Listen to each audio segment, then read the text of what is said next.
भगवान श्री कृष्ण द्वारा भगवत गीता में कर्म के ऊपर जो ज्ञान दिया गया है, उन्हीं सुविचारों को आज हम आपके साथ इस पोस्ट में शेयर कर रहे हैं।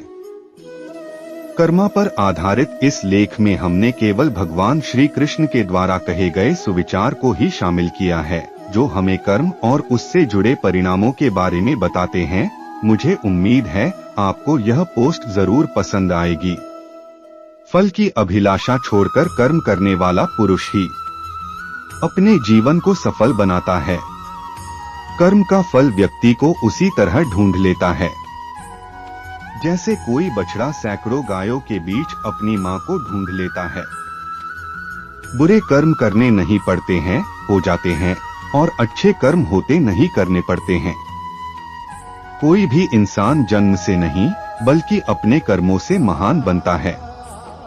अच्छे कर्म करने के बावजूद भी लोग केवल आपकी बुराइयां ही याद रखेंगे। इसलिए लोग क्या कहते हैं, इस पर ध्यान मत दो, तुम अपना काम करते रहो। कर्म ही धर्म का दर्शन है। हे अर्जुन, बुद्धिमान व्यक्ति को समाज कल्याण के लिए बिना आसक्ति के काम करना चाहिए। श्रेष्ठ पुरुष को सदैव अपने पद और गरिमा के अनुसार कार्य करने चाहिए, क्योंकि श्रेष्ठ पुरुष के जैसा व्यवहार करेंगे तो इन्हीं आदर्शों के अनुरूप सामान्य पुरुष भी वैसा ही व्यवहार करेंगे। अप्राकृतिक कर्म बहुत तनाव पैदा करता है। कर्मों से डरिए, ईश्वर से नहीं। ईश्वर माफ कर देता है, कर्म नहीं। कर्म से ही विजय है, भाग्य भी कर्म पर निर्भर है। कर्म है तो सफलता तय है। बुरे कर्म करने वाले सबसे नीच व्यक्ति जो राक्षसी प्रवृत्तियों से जुड़े हुए हैं और जिनकी बुद्धि माया ने हर ली है, वो मेरी पूजा या मुझे पाने का प्रयास नहीं करते। मनुष्य को परिणाम की चिंता किए बिना लोभ, लालच और निस्वार्थ और निष्पक्ष होकर अपने कर्तव्यों का पालन करना चाहिए। ज्ञानी व्यक्ति ज्ञान और कर्म को एक रूप में देखता है। जब इंसान अपने काम में आनंद खोज लेते हैं, तब वे पूर्णता प्राप्त करते हैं। अपने कर्म पर अपना दिल लगाए, ना कि उसके फल पर। मनुष्य को अपने धर्म अनुसार कर्म करना चाहिए, जैसे विद्यार्थी का धर्म विद्या प्राप्त करना, सैनिक का धर्म देश की रक्षा करना आदि। आत्मज्ञान की तलवार से काटकर अपने हृदय के अज्ञान के संदेह को अलग कर दो। अनुशासित रहो, उठो और कार्य करो। जो पुरुष मन से इंद्रियों द्वारा कर्मयोग का आचरण करता है, वही श्रेष्ठ है।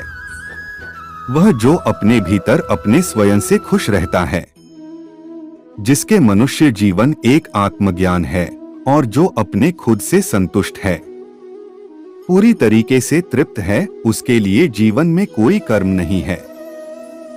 जो इस लोक में अपने काम की सफलता की कामना रखते हैं, वे देवताओं का पूजन जरूर करते हैं। ऐसा कोई नहीं जिसने भी इस संसार में अच्छा कर्म किया हो और उसका बुरा अंत हुआ है, चाहे इस काल में हो या आने वाले काल में। स्वार्थ से भरा हुआ कर्म इस दुनिया को कैद में रख देगा। अपने जीवन से स्वार्थ को दूर रखे, बिना किसी व्यक्तिगत लाभ के। कोई भी व्यक्ति जो चाहे बन सकता है, यदि वह व्यक्ति एक विश्वास के साथ इच्छित वस्तु पर लगातार चिंतन करें। अपने अनिवार्य काम करो, क्योंकि वास्तव में कर्म करना निष्क्रियता से बेहतर है। मनुष्य को अपने कर्मों के संभावित से प्राप्त होने वाली विजय या पराजय, लाभ या हानि, प्रसन्नता या दुख इत्यादि के बारे में सोचकर चिंता से ग्रसित नहीं होना चाहिए। अंतिम शब्द, हमें उम्मीद है आपको यह पोस्ट सुनकर अच्छा लगा होगा और आपको यह पोस्ट जरूर पसंद आई होगी। इस पोस्ट को अंत तक सुनने के लिए आपका तहे दिल से शुक्रिया। जय श्री कृष्णा।